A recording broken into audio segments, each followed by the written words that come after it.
It's 4:30 p.m. from Armadale Academy, the 25th of November, and today is our careers fair. We have all these different stalls from all the different subjects in the school, and we're gonna go around and talk to them for a little bit. Let's go. Hello, this is art? Economics. This is home economics. Can you tell us more about what you're doing at home economics? Yes, we teach National 5 practical cookery and National 5 practical cake craft. What do you do in home economics? Are you cooking? Are you making stuff? So we cook every week, but it's not only cooking, it's theory as well. Yeah? We learn all about the ingredients and the nutrients, and we cook lovely recipes. What is your favorite thing to cook in home economics and teach your children? Cheesecake. Cheesecake! Ah, cheesecake is my favorite! Moving on, moving on, moving on, moving on. Here we have the mathematics department. Hi, maths! Can you tell us more about maths? It's great. What do you do in maths? We do algebra, geometry. Everyone's favourite, right? Sure. So we have our favorite man, Mr. Ramsey. Hey, how are you doing today? Fine, how are you? Good. Have you got many people coming up to the stall asking about? Well, it's early days yet, but I'm hoping for more. Okay, I bet we're gonna have a bunch of people interested. What are different jobs that you can go into after taking computing science? Funny you should say that. For example, we have various jobs available. AI engineers, there are web developers, you can do cybersecurity work, there's a wide variety, computer games. This is crazy and interesting. Thank you very much. We're moving on and we're going to music. Mr. McNutt. Hello. Tell us more about music. Tell us about your stall. Tell us about everything. Right, we're taking you through what you can do for third year onwards. So you can do normal music performing, play your two instruments, show off how good you are, or we can go down the musical theatre route where you wear big hats and you act and you sing and you dance, or we can go down the music technology route where it's a bit more sound production, a bit more like sound engineering, recording your instruments, mixing together, making soundtracks for films, video games, recording bands. Okay, are you much of a musician yourself? I like to think so. Okay, can you play guitar? I can play the guitar. Drums? Drums. Ukulele? Yes. Oh, a bit of hesitation. Piano? Yeah, I like my piano playing. And he's better than all of us. Moving on! Mr. Hogg! This is the drama stall. I made this. Take a minute. Move to the side. Let's look at this stall. Get full view of the table. And Mr. Hogg, would you tell us more about drama as a subject? Well, the main thing I would say drama is a way of expressing ourselves in a little bit of a different way than you might do in other kind of subjects around the school. Very practical subject, very hands-on, get involved, have a good time. You like performing? Absolutely, this is the place for you. Maybe you want a little role though behind the scenes, maybe you like the lighting, maybe you like the sound, maybe you want to just design some props for a living, you know? Well, we'll take you. They'll take you. And now, everyone should take drama. Right, now we've got PE. Mr. McMorrin, how you doing? Mr. McLeod?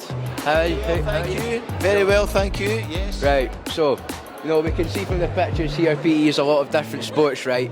Just like, what's your favourite sport to teach, son? Ooh, that's a tricky one. I would probably have to say badminton. It's probably my favourite, and rugby. I'm biased because rugby is my sport. That's a wise choice, sir, wise choice. What about you, son? Oh, swimming's one of my favourite sports to teach, as well as trampolining. They're pretty fun, to be fair. So what qualifications, do PE give you? Yeah, so we do various different courses. We do SQA courses where we do National 5, then we do higher level PE. We also do sort of other courses which give you sort of SCQF points, which can help you get into university and college and stuff, like of sport and recreation, exercise fitness leadership, which is a level 6 equivalent to a higher qualification, and then achieving excellence. So there's a lot of variety of different courses that you can do in PE. So if you're passionate about it, we've got an option for you to stay on. Yeah. Mr. Leggett, how could we forget you? What's your favourite subject to teach, sir? Do you know what, Logan? I love a bit of badminton to teach. It's one of my faves. I think badminton. Ultimate frisbee when the weather's good. There's one for you, a wee new one. That's a unique one. I've not heard that one before, sir. What's all this on the table then? Is this what Mr. McLeod was just telling me about the qualifications? Yeah, well, Logan, as you can see, I think as you can see we've went all singing and dancing in terms of our display here. I think you'll agree we've probably got the best display in the building at the minute. Oh, aye. Just here we've got, basically these are the courses, these are the courses that we're offering at the school, and down here what we've got is the various different pathways that you can basically take if you are choosing to do your SQA, your SCQF qualifications, where you could actually go after school, whether it's higher education, going to university, going to the college, and that's just some various different kind of career paths that you could go through. So that's basically what we've got there, my man. Right, well, that's really interesting, sir. Thank you. Now, Mr. Henderson, last but not least, what is your favourite subject to teach in PE? Oh, it's a hard question. I would either say maybe between badminton, football, but then the Christmas Ceilidh dancing is always good fun as well. Oh, that's a unique one. I've not heard that one before. Badminton seems to be a quite popular sport, people. That's enough for PE. Here we are at the Modern Languages. Miss Nimmo is just going to go over everything that's here. Okay, right, so we'll start with our reselection of Spanish resources. So we're really lucky in our school we can offer Spanish from S1 all the way up to higher in S5 and S6. So here we have our Spanish National 4 course book. Here we've got some examples of National 5 Spanish writing, and here we've got a wee selection of resources for higher Spanish.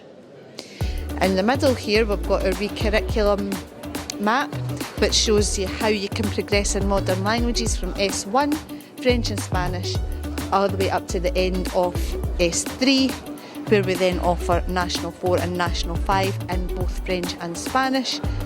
Here we have a wee selection of National 5 French resources, followed by some higher French resources, and finally here are our advanced higher French resources along with a copy of the film that you study, which comes highly recommended. It's a very good movie. Well, I don't know how to pronounce it, but that black and white one, very good movie. It is indeed, Latin, well worth a watch. Okay, and on the back wall here we've got our wee nod to Paris with our wee fairy lights, and we have a selection of information on the qualifications that you can achieve in Armadale Academy, along with the progression you can make after school and the kind of careers that might be suited to you if you are a linguist. Hello, Miss. Would you mind just explaining what this is over here? Yeah, so this is a stall for Support for Learning. So we are in charge of teaching early learning and childcare. We also obviously do a lot to do with dyslexia, digital literacy, and then we do a lot to help with young people who might be struggling with their basic math skills as well. So we've just got a wee bit out to show everybody what we do. Okay, that's really interesting. Thank you, Miss.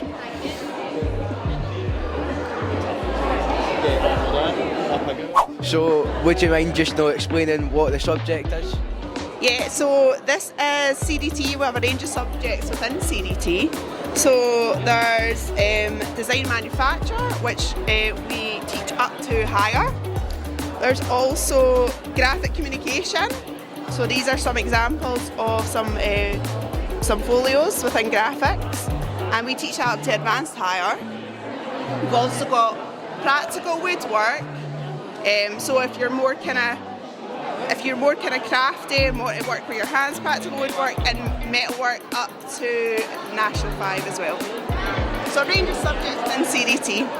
Okay, so and what kind of job opportunities could you get if you get, say, let's get like Nat 5 CDT? Like, what job opportunities could you get? So it depends which subject you're going to choose.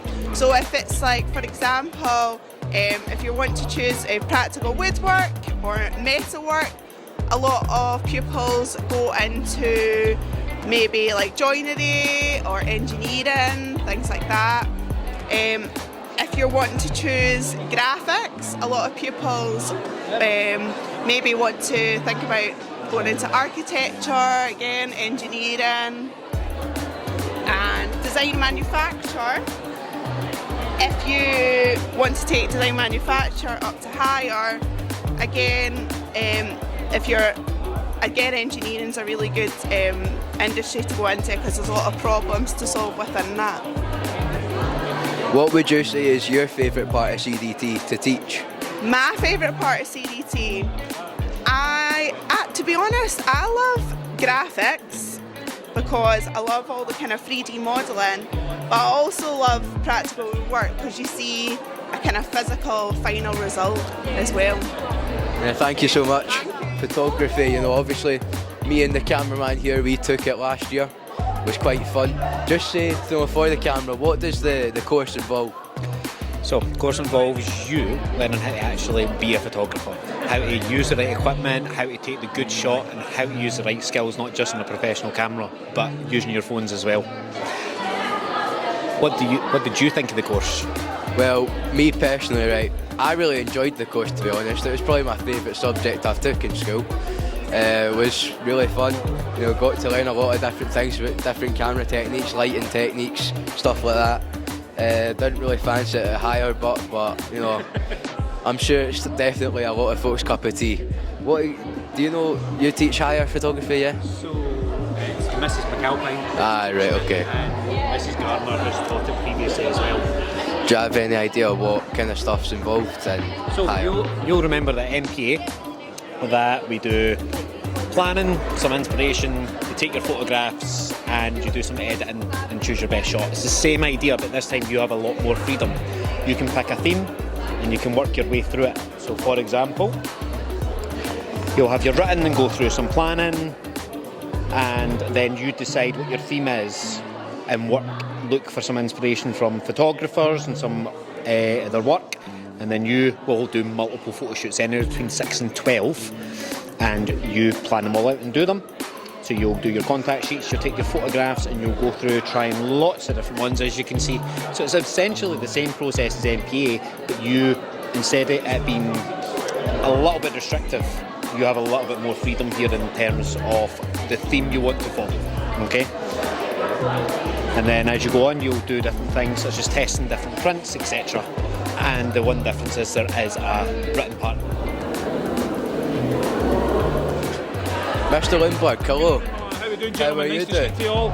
You know, what subject are you, Obviously here representing? tonight representing the social subjects in our MPS faculty, so particularly talking to anybody who's interested in picking either history or modern studies in the senior phase, boys, okay? Right, okay, that's really interesting, sir. So, what type of job opportunities could a history qualification get you? Anybody that's picking up a sort of qualification like history or modern studies, there's a lot of source work and skills involved in those two subject areas. So we have a lot of people who will move into work in like politics, the police, academia, research, the travel industry. Okay, loads of like opportunities really open up with a history degree or a politics degree. So very much subjects that are worthwhile continuing with when you move up through the school, boys. Okay. Okay, one last question, sir. Out of history and modern studies, which is your favourite to teach? That's a very, very difficult question. I enjoy aspects of both of them.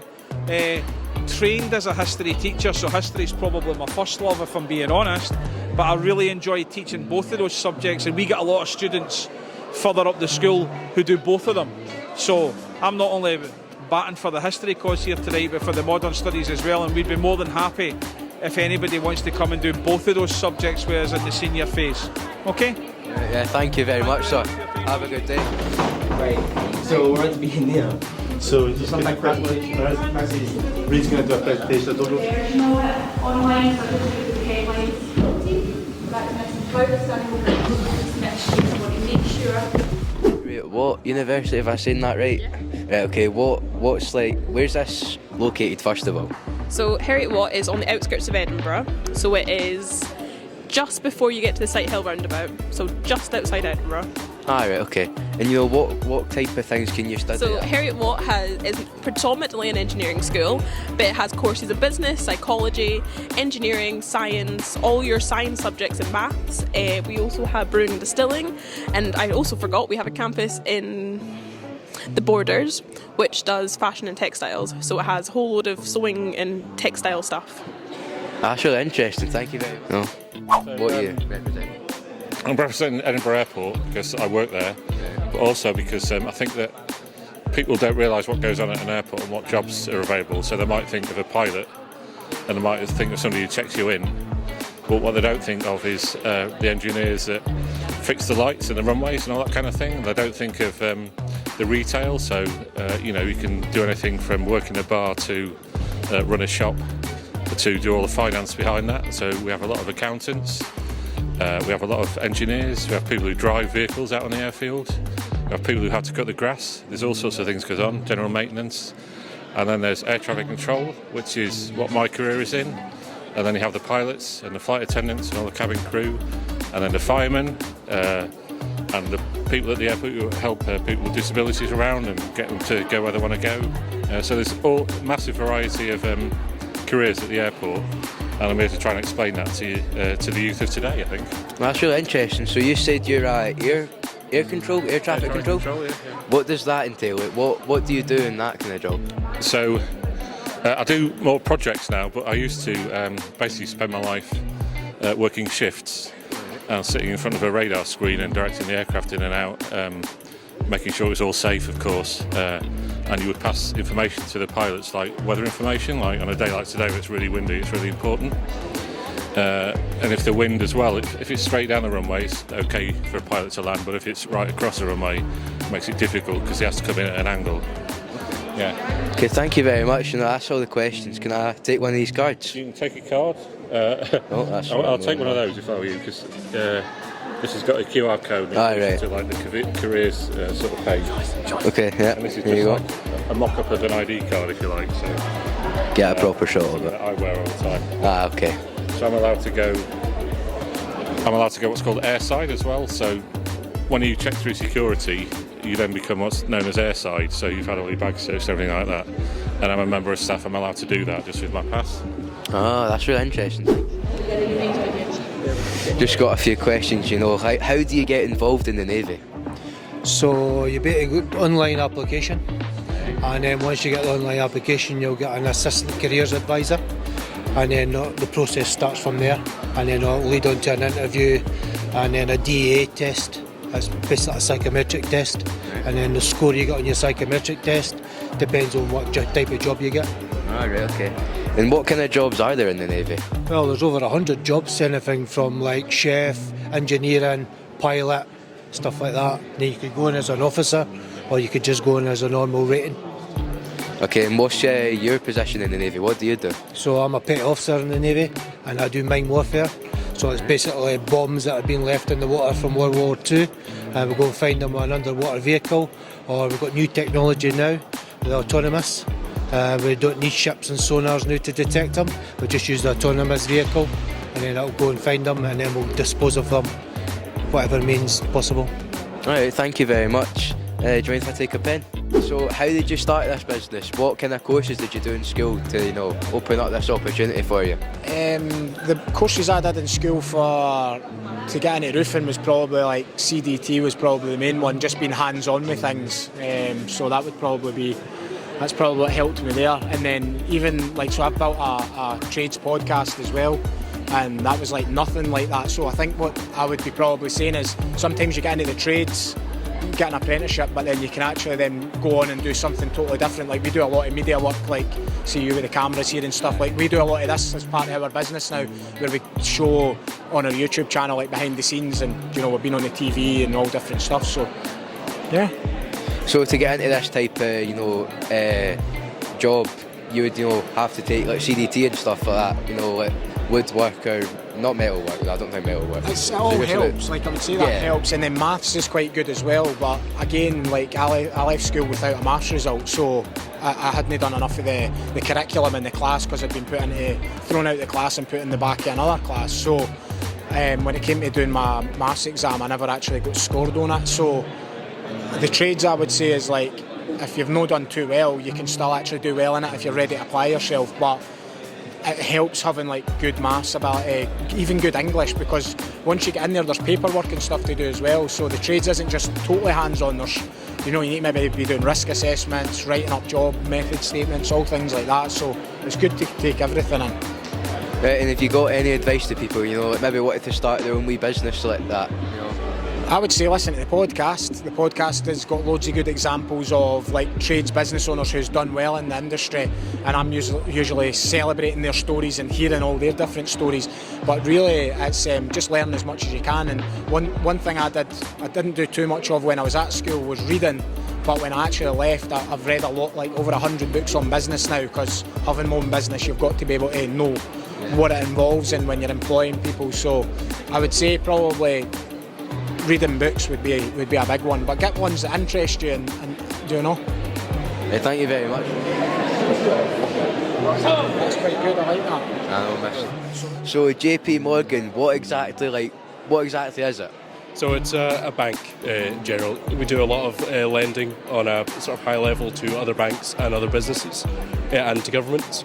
So what we offer as a kind of graduate is apprenticeships in either business or software engineering. Right, that's interesting. And what kind of job opportunities could this, let you unlock? Yeah, so it's a full apprenticeship. So you do 4 years with us in either the business or the software engineering side, whichever one you decide to go down. And at the same time, you'll do a degree over the 4 years. So you finish the 4 years with a full degree and most likely a job with us if you decide to take it. Otherwise, you're kind of free to go out and do anything in the business world or just in software engineering kind of in general.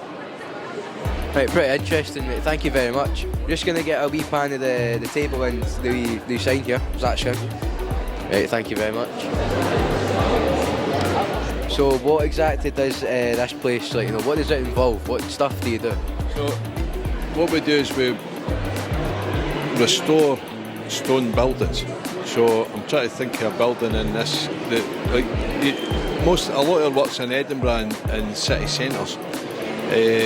We'll go into a building, go around with the architect, identify all the stones and things that are deteriorated and needing repaired. Then we'll make new ones like this here in our workshop.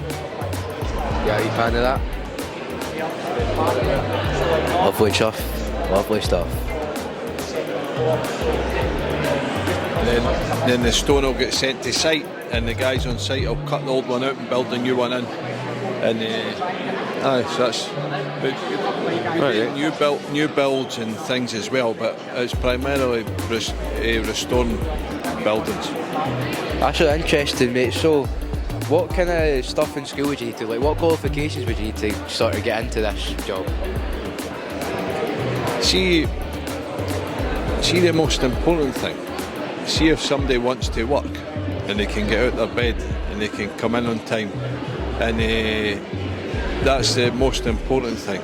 And then if you look at subjects, things like maths, CDT, things like that, help you along the way.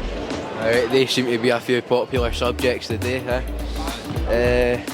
What sort of pay would you get for this job? What's the pay like? Well, the pay's getting better and better every year. Well, that's lovely. You like to hear that, don't you? The guys that are getting into this trade now, by the time they're sort of early 20s, by the time they've got a bit of experience, they'll be 25 to 30 pound an hour. What would they be? 17, 18 now. So by the time they're in their early 20s, you'd be 25 to 30 if they were making an effort to be good at their job. It's it's the trades the money in the trades in the next few years has gone through the roof. That's not bad. That's lovely. So what exactly is your wee stand here today? So we are primarily a defence company. So it's UK worldwide company, but we work in the Glasgow office. And in the Glasgow office, we fall under the OME category, which is Optronics, Missiles and Electronics. So we offer loads and loads of graduate apprenticeships. Our company Tallies are really, really involved in the younger generation and getting people their foot in the door into their careers. So we do kind of modern apprenticeships as well as graduate apprenticeships. So you get paid to go to uni basically, and you get experience whilst doing it. So it is a really good opportunity. That does sound pretty good. What kind of qualifications we need to get to be able to get this job? So it's your basic qualifications like maths and English. For your modern apprenticeships, it's Nat 5, A to C, but the best, the better, it's easier.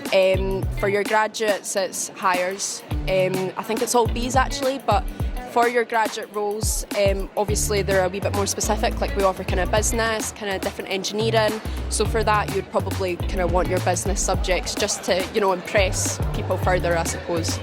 We've seen this wee mat earlier. What's the deal with this thing? So this is one of the projects that I'm working on. So I work in kind of training. So whenever Thales launch a product, it's my job to basically train the customer how to use it. So this is for one of the planes that we've made recently. So training's usually PowerPoints, death by PowerPoint. Nobody likes learning from a PowerPoint or from a Word document. So we decided, right, let's make something fun. Let's make something that people are going to enjoy learning about. So we made the board game. And so far it's had a 100% success rate. I've learned some facts that I didn't really know. This is just a general one just now, but yeah, we'll make them for kind of every product we go through. So yeah, lots of fun. Fair enough, does seem like a wee bit of a fun game. Thank you so much for the questions. We're just going to get a wee pan of the wee area here. Thank you. Just come back now.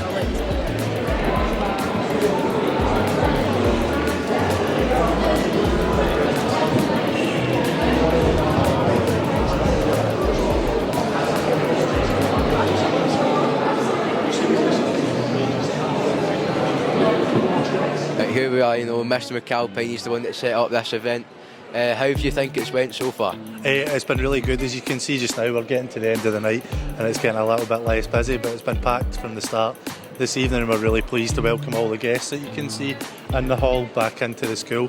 We've had some really interesting guests this year come along to talk about what their business does or their organisation does. Pretty interesting stuff, so you got any personal favourite wee stands here, or is it just need to keep it unbiased? They're all great. We've had a really, really wide range from guys like Taylor Roofing, who's an ex-pupil. We've had McIntyre Masonry as well. Really interesting to hear about stonemasonry. We've got Thales, who have also brought an ex-pupil along to tell us about graduate apprenticeships. We've got all our favourites like West Lothian College, the universities all from Edinburgh and Glasgow and St Andrews as well. A really, really wide range. I can't thank them all enough for coming. Yeah, it's been a really nice wee event here. It has been packed, even the teachers round there as well. Yeah, everyone was really into it, as you could tell. Who was your favourite of the teachers? Ooh, maybe Mr Easton. Obviously since I had the subject last year, there's a wee bit of bias there. PE as well, that was nice. Obviously all of them were good in their own way. And have you enjoyed the evening? Oh aye, it's been working on it? It's lovely. I've gotten to speak to a few people, learn a few things. A great description to end on maybe, that it's lovely. It's lovely.